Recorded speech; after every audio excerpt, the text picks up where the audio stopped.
Hey everyone, thanks for joining another episode, special episode of DIB Innovators here in Salt Lake City at the 47G Zero Gravity Summit. I'm honored today to have Jacob Andra, founder of Talbot West. Jacob, thanks for joining. Thanks for having me. So pretty cool. First of all, you're a technologist, entrepreneur, author. You've done a lot of cool things. Talk to me, about multiple founder of different companies. Talk to me about, your journey on how you got into this entrepreneur spirit and then all the way up through Talbot West, if you don't mind. Yeah, so I have a bit of an unconventional background. My dad actually kept me out of school to help grow and run a family business, even from a young age. So I was intimately involved with every aspect. It eventually grew to like a multi-million-dollar enterprise. By the time I was in like high school age, I was actually running like massive divisions of this company myself. And so very steeped in kind of systems and operations because we had to invent a bunch of systems ourselves.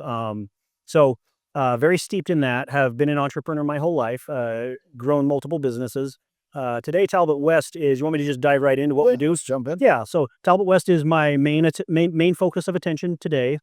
We are a digital transformation partner, AI first. So I like to say, picture two circles of expertise that don't normally come together. We sit at the intersection of them. One is deep understanding of business systems and processes and how to optimize those, such as flow across an organization.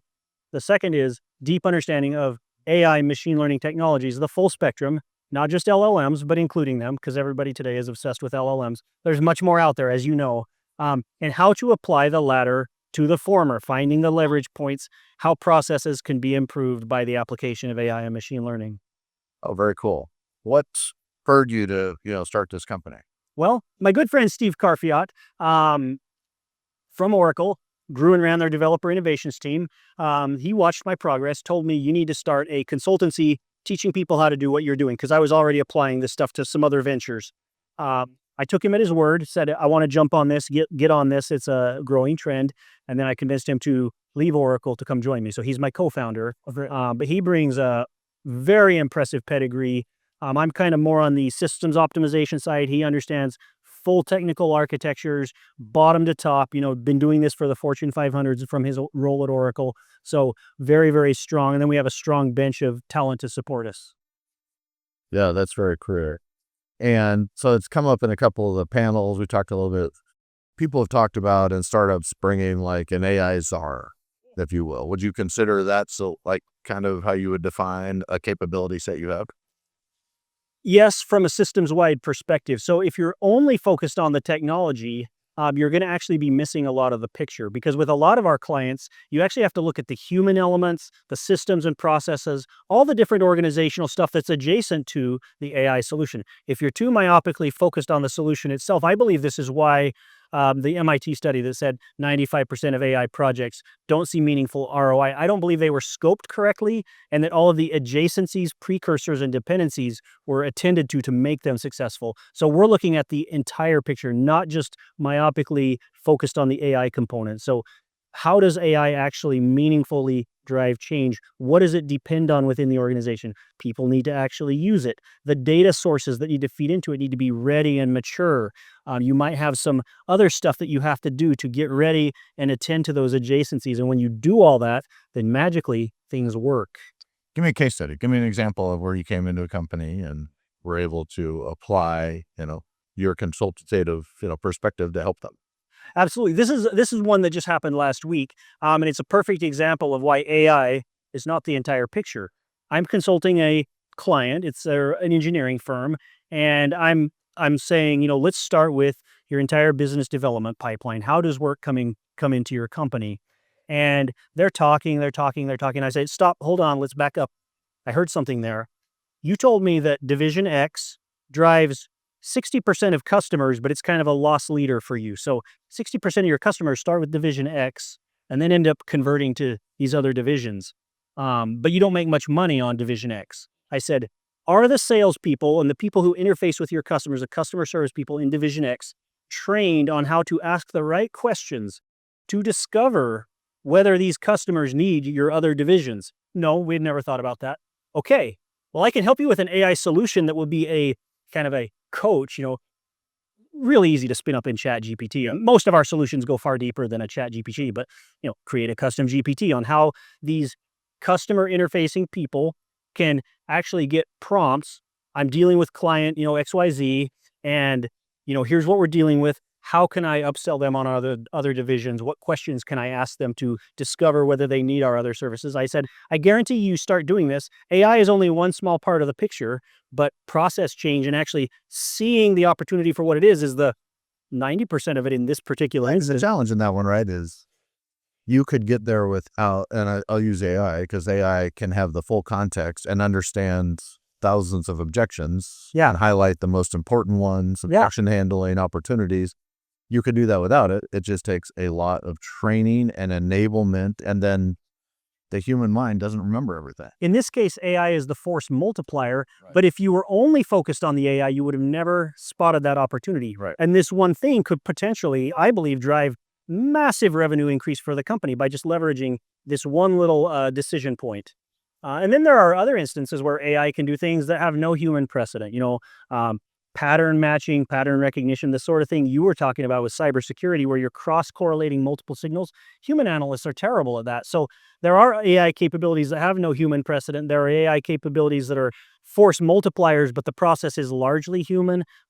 There's a whole spectrum, and it takes the right experienced advisor to recognize each for what it is and how to align the different players, AI, human, and all of this in the right way. So that's very cool. Yeah. Yeah, and it's hard. I mean, I've asked a couple other podcast guests this week, but it's easy to say you've got to be, you can have products, which is AI native, like, so you have developed a product, but then you could also have products that aren't. So you need to figure out how to incorporate AI. But then you have business ops and system ops. And it's very easy to say, go apply AI. So now you're looking at a tool, what AI does it, but how to come up with a comprehensive solution. Yes, there are some people that do that. You want AI interested and curious employees, which I do think is going to become a new requirement for us. Yes. Before you hire someone, tell me the last project you did on AI to see that they're curious. If they're like, well, I don't, well, then they're probably might not be a good fit. Because if they're not curious by now, with all the press, they're in trouble. But figuring out then the overall, this one product has AI, but is that really what else should be connected and combined to figure out the best solution? It's hard if you haven't done that before. Yeah, there are two main dynamics going on here with what you're saying. One is the conflation of the term AI with large language models. So people think, oh, I have a ChatGPT account, I'm doing AI, right? And obviously there are many things large language models do well and many things they don't. And sometimes you need to have a permissioned environment, and other times you're fine using off-the-shelf ChatGPT, commercial tools, depending on what you're sharing and what the use case is, right? But there are many types of machine learning and AI where you would need something spun up much more customized. It's more difficult for the average human to interact with. So that conflation of those is one problem. And the other is just this blanket idea of doing AI without attending to what is my company actually about and what are the systems and processes. Like that mapping is so foundational. If you're just trying to do AI like lipstick on a pig, you're not going to get anywhere. Yeah, absolutely. You got to have the outcome to drive then what you're looking for. Yeah. I do think the interesting thing is with AI, your outcomes can shift. So just the contextual knowledge of what is in the realm of possible shifts when you have now the ability to create agents to do things, to integrate different data sources and different data, storage. 100%. So, Wow. Yeah, for example. So do you have a podcast yourself? I do. It's called the Applied AI Podcast because it's trying to take the hype and misinformation out of AI and say, here's how you can actually apply it to drive real world outcomes. The full spectrum of AI machine learning capabilities, including but not limited to large language models. Before you grade my podcast, then we can talk about that. But podcast, give me like the top 3 kind of gee whiz, holy cow, I didn't know that from some of your guests that share. Yeah. So I want to give a shout out to Dr. Alexandra Posse. She is a PhD machine learning researcher here in Salt Lake City, Utah. Her company, Lucidity Sciences, is pioneering new mathematical models for machine learning. So this is completely outside of the whole large language model craze, solving complex problems with new mathematical approaches. They're just opening up their product, so very exciting. Talbot West is exploring partnership opportunities, ways of using their offering for our clients and such. but I want to give a shout out. She's been on the podcast twice. So the first episode she was on, we disambiguated the whole AI is much more than large language models. And the second one, we went deep into agentic AI. First of all, there's no set meaning on what that term even means. Everybody uses it loosely, and I've identified at least 4 different ways people use it that mean totally different things, right? So we talked about what do we actually mean when we say agentic AI and what are the approaches. And we also went into neurosymbolic AI, which is a very promising avenue of pairing like the neural networks that are very loose and associative with an underlying anchored ontology to keep them on track. So you can get more reliability out of the capabilities of neural networks. Yeah. Oh, very cool. Yeah. What is agentic AI in your definition, or what are the big misnomers with it? Yeah, that's a good one. So people use it as a synonym for like digital employees. So digital employees are now kind of a hot trend where it's like the idea that there's an AI out there that can completely replace a certain role in a company, and that AI is now the equivalent of a digital employee. And so people use agentic. Sometimes you'll hear it used in that context of like, oh, I have an AI agent doing the task of what this employee used to do. So it's kind of a replacement for humans. Another common way you hear it used is some type of AI that can do something autonomously with no human involvement, such as book an airfare or book a hotel or something. So kind of that autonomous element. But of course, there have been autonomous systems for a long time that have no AI involvement. So that's a kind of squishy way of defining it. And there are several others. Not to get too deep in the weeds, but the way I think is the most useful is a AI system that is able to make decisions on its own as part of a larger orchestration.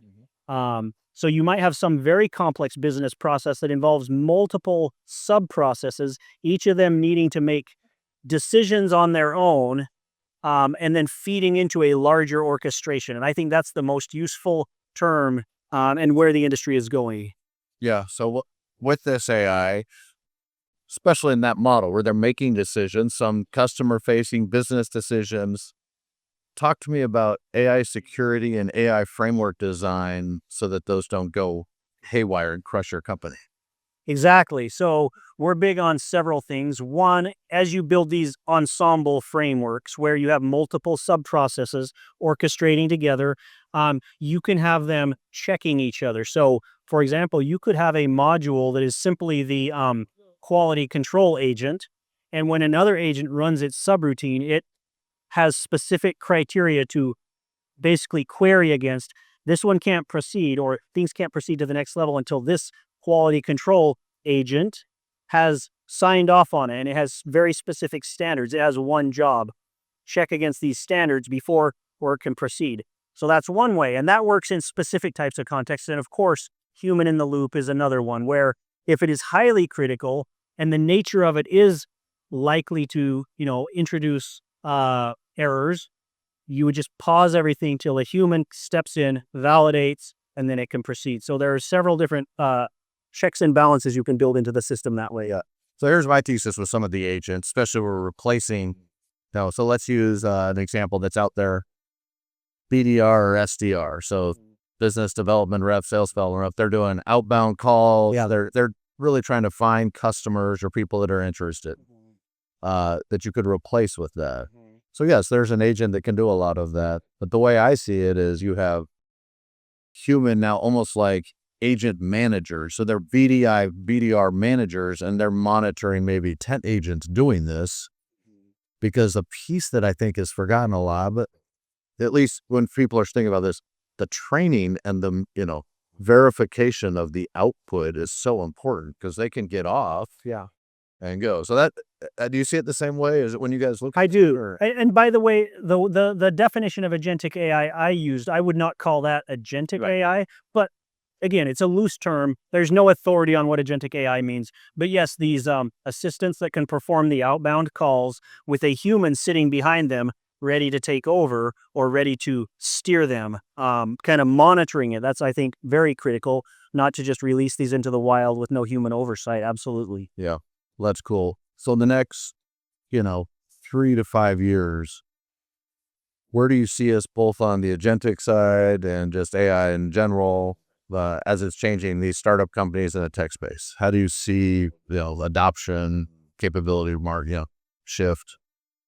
Yeah, that's a great question. So I do think that neurosymbolic and other approaches will get more and more fleshed out and stronger to compensate for the known weaknesses of large language models, and that the overrepresentation of large language models in the AI ecosystem is going to get balanced out with a lot of other AI approaches, and these will be able to be orchestrated together. And where I think we're approaching, and we have what we call our 2030 thesis, which just says around 2030, we're going to be converging on what we call total organizational intelligence. And what we mean by that is that systems, processes, and information will be orchestrated across the organization with, of course, the right user permissioning, etc., where you will be able to have a central interface where the CEO of a company or some permissioned user can query in natural language, and it passes those queries through layers of orchestration to be able to surface insights from any part of the organization and cross-correlate signals in a way that creates unprecedented levels of efficiency and emergent opportunity. Now, we may be off about the timing, but we do think it's inevitable that we're going to converge on this, because think of the level of competitive advantage it will drive for the organizations that do this. Other organizations simply won't be able to compete, and so it will push everyone in that direction. And it will be technologically feasible. I mean, it already is. Right now, the cost would be prohibitive to build this complete infrastructure, but we are converging more and more where the cost will come down. People will be building different layers of this tech stack to plug in modularly, and it will become much more feasible. Yeah. Yeah, cost is a concern. I mean, Yeah. as we see, energy being a big driver, Yeah. and then, how to fix that. So that'll be interesting to see how that cost curve does come down, because Yeah, and on the energy question, it's large language models consuming all the energy. I mean, most other types of AI are not that energy consumptive. And so as you begin to bring other AI machine learning stuff in, large language models represent a smaller percentage of the total stack. I think that will also balance. yeah, that's a great point. Yeah. That's good. Well, we're going to wrap this up, but if you give just a couple thoughts on where you see this, what to think of this event, and how to continue to push forward. Oh, I love this ecosystem. The aerospace defense ecosystem is amazing. I love all the players. It's been great to get to know you and what you're doing. So thanks for having me on. Yeah, it's been a super pleasure. So Jacob, appreciate it. Thank you. Best of luck.